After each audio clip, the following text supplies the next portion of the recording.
In the field of law enforcement, there are many tales of corruption and unlawful conduct. However, what occurs when those who are committed to enforcing the law end up breaking it instead? In this video, we explore troubling situations of police officers who confronted the grim reality that they were on a path leading to prison. Stephanie Lazarus. Decades of investigations led to the emergence of DNA evidence. Agreed to continue your arraignment to July 6th this year. Yes, Your Honor. Implicating Stephanie Lazarus, a seasoned detective, in a long unsolved murder case.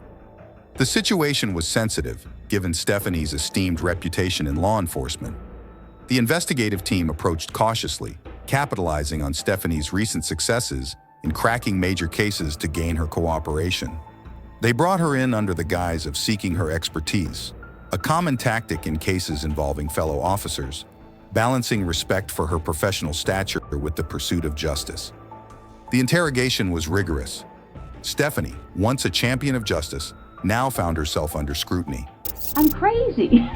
It's an ironic twist when law enforcers become subjects of investigation. The sterile confines of an interrogation room set the stage for this unsettling turn. To ease her nerves, detectives assured her of confidentiality and security. The case traced back to the tragic death of Sherry Rasmussen, initially thought to be a failed burglary, but left unsolved for over 2 decades. A breakthrough uncovered new evidence pointing towards Stephanie, entangled in a complex love triangle with Sherry and her husband, John Ruetten.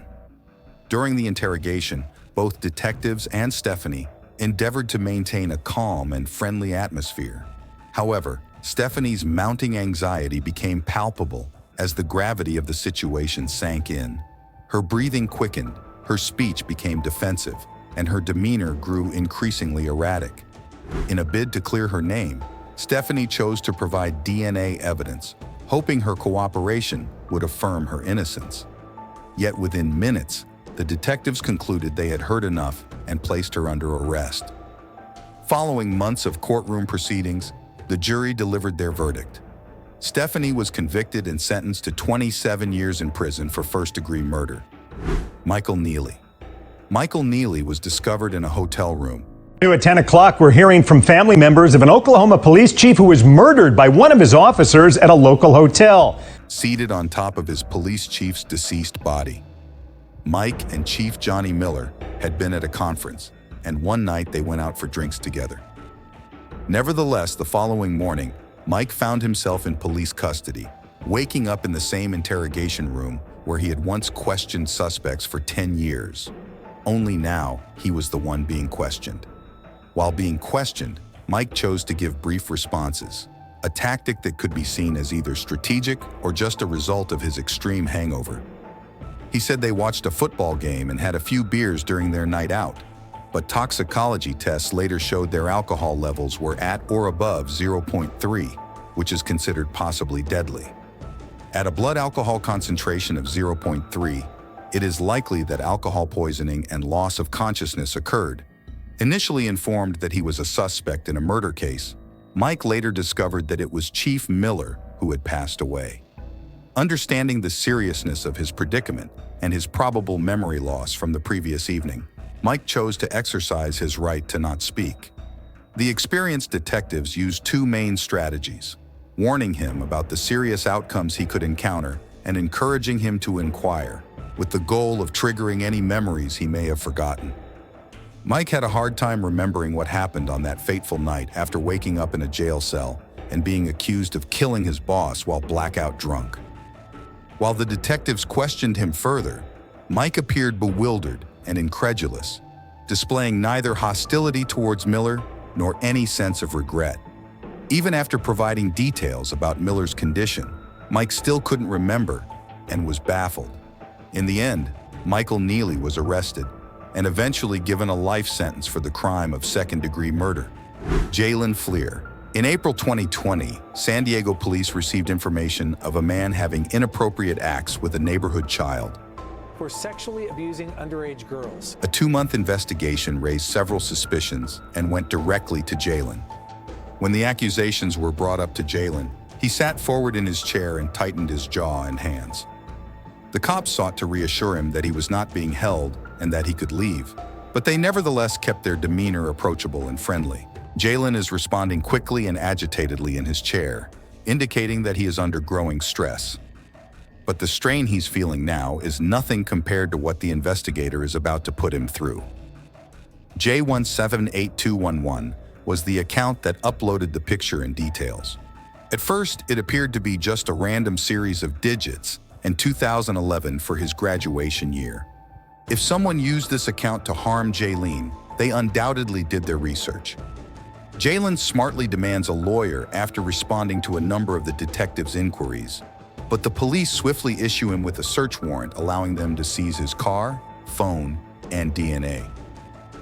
Jalen brought himself in shortly after and was charged with 20 felonies, including inappropriate behavior with juveniles and child exploitation under the age of 16. A few months later, he was sentenced to 12 years in prison. Grant Harden. Grant Harden, a local police officer in Gateway, Arkansas, was implicated in a murder case from over a decade ago. On February 23rd, James Appleton was found dead in his car with a gunshot wound to the head on Ganridge Road. A witness saw a white Chevrolet Malibu parked behind James's car before driving off. Grant, a 50-year-old lifelong resident of Gateway, owned the Chevy, but he tried to evade suspicion by keeping a dark secret. Despite his efforts, the truth eventually came to light through a thorough investigation. Later that night, Grant's vehicle was stopped at a police roadblock after he had taken his family out for dinner. He was promptly brought in for questioning. Regrettably, Grant's history in law enforcement rendered this questioning particularly difficult and distressing for the Arkansas police. Detective Chamberlain began by attempting to establish a bond with Grant, who shared the same profession as a police officer, in order to develop trust. Despite being informed of his rights, Grant's response caught the detectives off guard and made their job more challenging. He was uncomfortable being seen as a suspect instead of a detective, a new role for him to play. Following a short conversation outside the room, the detectives came back with a different approach, comforting Grant by expressing their intention to prove his innocence. Despite trying hard, Grant, who knew his rights, decided to stay quiet, causing frustration for the detectives and delaying progress. Detective Chamberlain, visibly frustrated, decided to take a break in order to clear his mind, allowing Grant more time to plan his next move. In the absence of progress in the interrogation, the typical course of action would be to collect additional evidence for Grant's prosecution or contemplate releasing him. Nevertheless, Detective Chamberlain continued, motivated by a strong desire to gather information.